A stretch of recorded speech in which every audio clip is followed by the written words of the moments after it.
and say that in 2014, the Commission on Appraisal chose class as its 3-year study topic. Their goal was to examine how class affects our movement, with emphasis on intersectionality, inclusion, congregational culture, and how different class roles can aid our work for justice and liberation. The Commission engaged many people from a variety of groups within the UUA. To tell you more, I'd like to introduce the Reverend Kalani Casella, the Chairman of the Commission on Appraisal.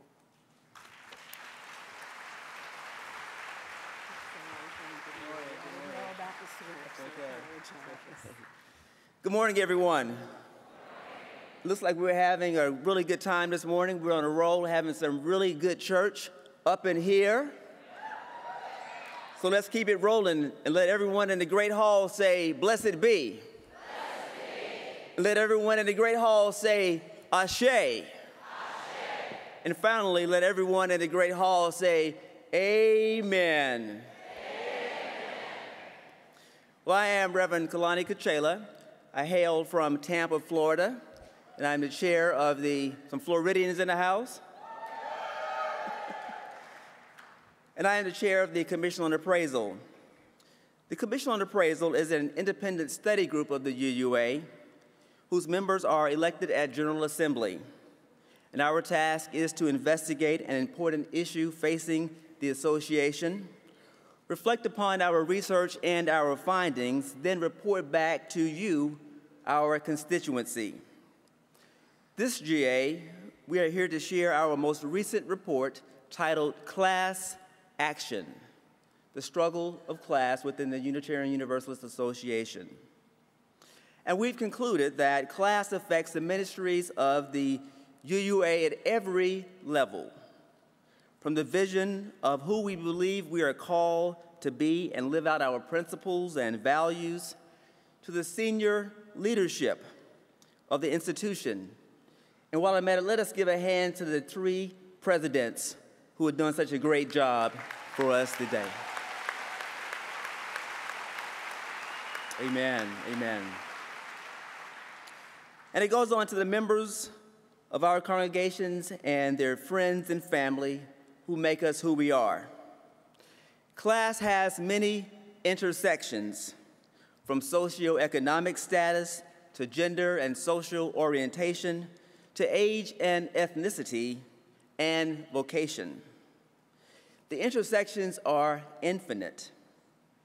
And as one of the most affluent faiths in the U.S., many within and beyond our faith believe that all UUs are well-to-do, or at least middle class. But this can't be further from the truth. Our association is made up of people from all classes, and we believe that our class differences should be a treasure from which to build our ministries and not a barrier to building beloved community. Can I get an amen on that? So having said that, we want to present one example of the hidden treasure that dwells among us so that you can better envision the possibilities of a classless UUA. This video was produced by our commissioners, Kathleen Henry and Virginia Abraham, and it was filmed in the Provincetown, Massachusetts congregation. I invite you to enjoy this video presentation, which is about 8 minutes.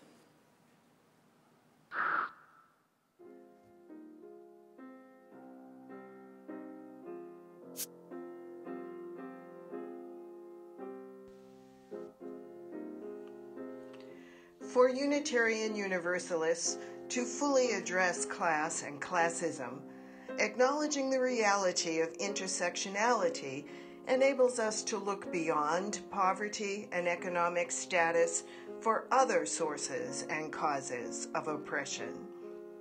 When we do, we realize that specific forms of oppression do not exist in isolation. Each is intrinsically linked to the relative power of groups within a system to accumulate, maintain, and control resources in society.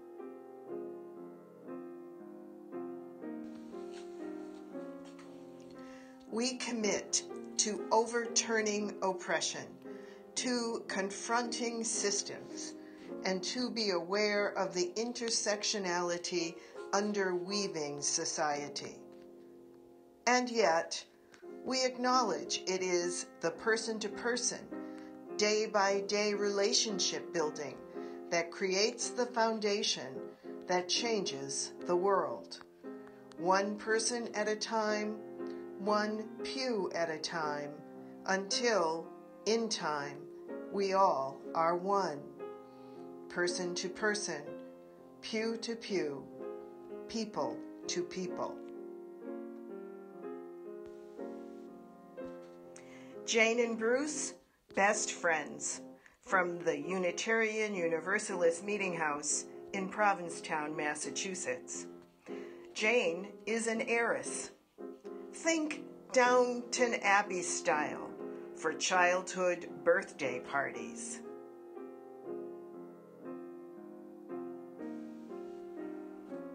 Bruce's father was the janitor where Bruce went to grammar school, one of his 3 jobs. There were 8 kids in his family, 6 boys. Think hand-me-downs. Bruce was a dancer, now a poet. One day a week, he mediates legal disputes in the Barnstable County Courthouse. He lives in Section 8 housing. He does not now, nor ever has had, 2 nickels to rub together. Yet, he is recognized as a leader by being elected the president of the board of the UU Meeting House of Provincetown, his 2nd time in that position. He is greatly admired by the congregation for his intelligence and is beloved for his kindness. Jane grew up to be a hospice nurse. Her childhood experiences rescuing her alcoholic mother prepared her well. She was a child of the 60s who put the ideals she learned in Quaker High School to the test in street protests. She owns homes. She has no financial need to work. She serves on nonprofit boards and volunteers for gritty jobs. She is a valued member of the UU Meeting House Pastoral Care Committee, the Safety Committee, the Worship Committee, the choir, and sometimes over her almost 35 years as a member of the congregation, she has served on the board. Her authenticity is warm and engaging, and her openness to all energizes her interactions because she is truly interested in you. I grew up in Philadelphia in a very, very privileged household from a very moneyed family. And I grew up in New England in a very wealthy town where my father was the janitor in the school system that I went through. And I'm one of the people who live on the other side of the tracks, basically.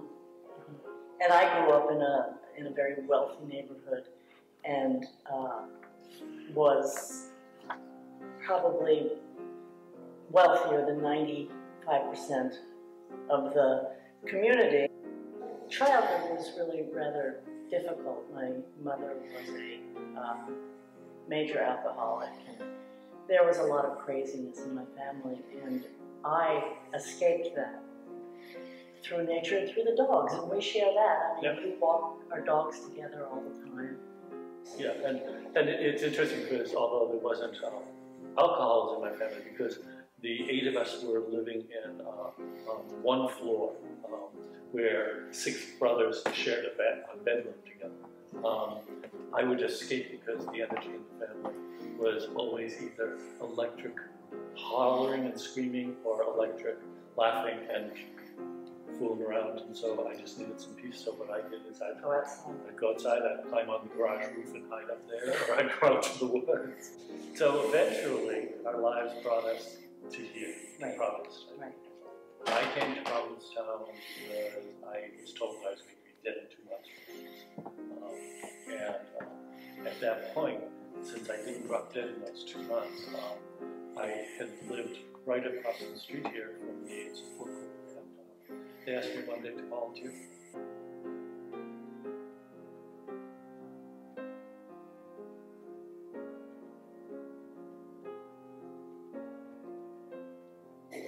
And I think the reason I went to nursing school was because I grew up taking care of my mom. So, and I came up here to get away from being my mother's daughter. Yeah. And I think that the power of the epidemic, because it was so overwhelming, like 10% of the population was sick and or dying at that point, that made those of us who worked in the field bond really tightly. That was a really, really hard time. And I mean, it was just devastating. And so that those of us who were caregivers would get together to support each other. And we really got to see each other's vulnerabilities and strengths. And there was a bond that just formed between us. And I think that it also matured us very quickly. Very much. Everyone deals with death and dying, but when you deal with, death every 2 weeks for years, Right. It changes you. And at some point, I believe he turned to me and said something like, "You know that James Wealthy is God," or something like that. And I said, "No, I didn't know that. I had no idea."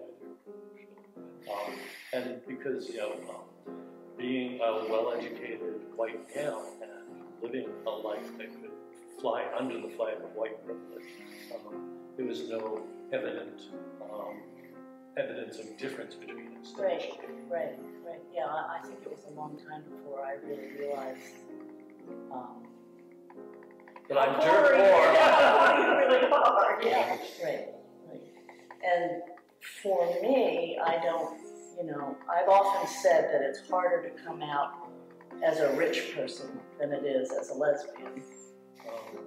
That I had to process a lot of my own class prejudice in order to not allow it to damage our friendship. Right. And that takes work. Yeah. It doesn't actually happen all by itself because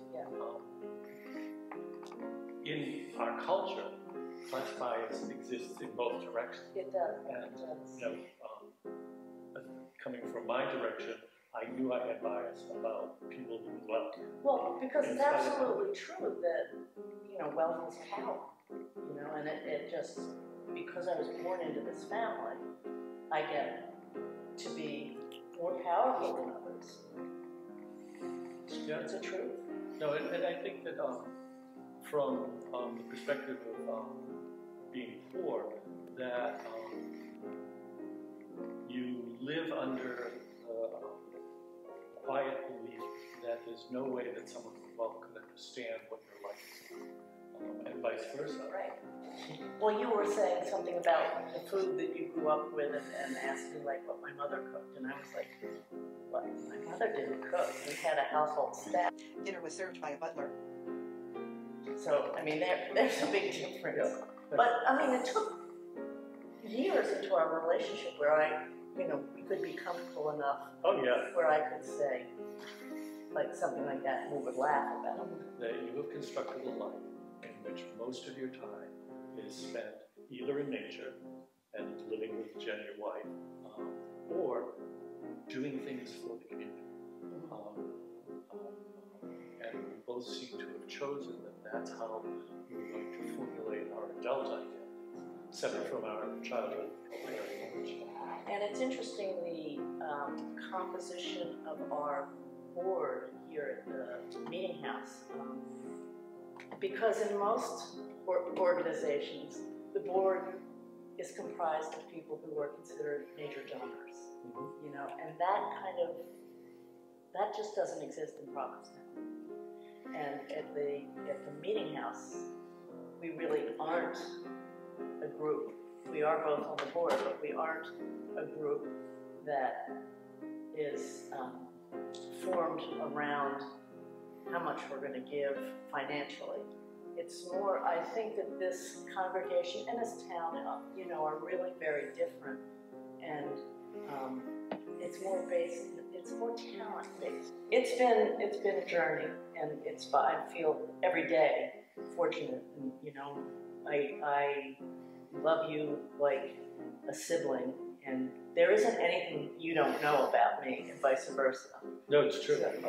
And down to some really.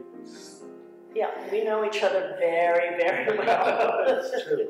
One of the other pieces in our friendship and our love for each other is the generosity that you have been able to give to me. I mean, I think it's a relationship of mutuality. I mean, because I can think of like so many times that you've come and helped me. I mean, you've helped me through major illness. You've helped me through. You knew me back when I was going through a breakup, and I've been with my wife for 25 years. We know each other. Yeah, I mean, and Jen, your wife, actually sometimes refers to me as your husband. Yes, yes.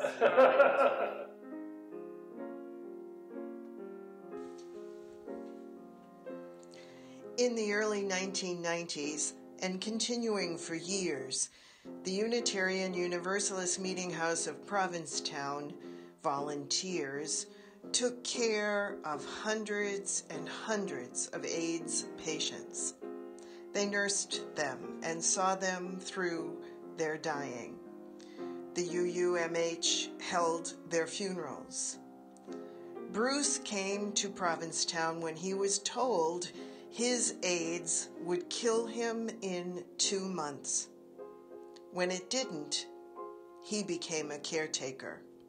So did Jane. That's how Bruce and Jane met.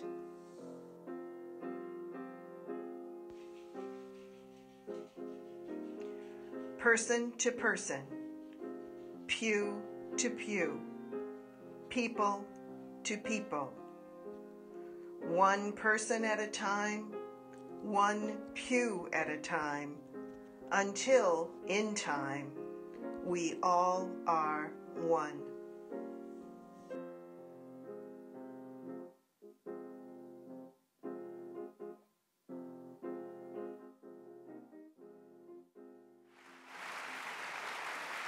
Wasn't that fantastic? True beloved community, person to person, pew to pew. Yesterday during our breakout session, we invited members who were in attendance to share their personal class stories with a partner, and people built some real community and found some real connection. And today I will invite you to find someone that you don't know, or perhaps someone you would like to know better, and share your personal class story with them and spend some time listening as they share theirs with you.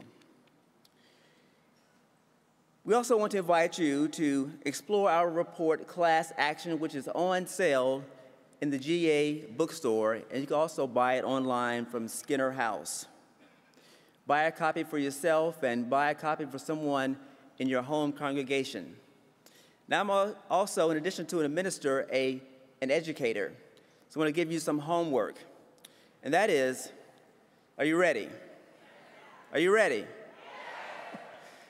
When you leave here, make a beeline and go to the bookstore and buy Class Action, The Struggle of Class in the UUA. Thank you very much, and enjoy the GA.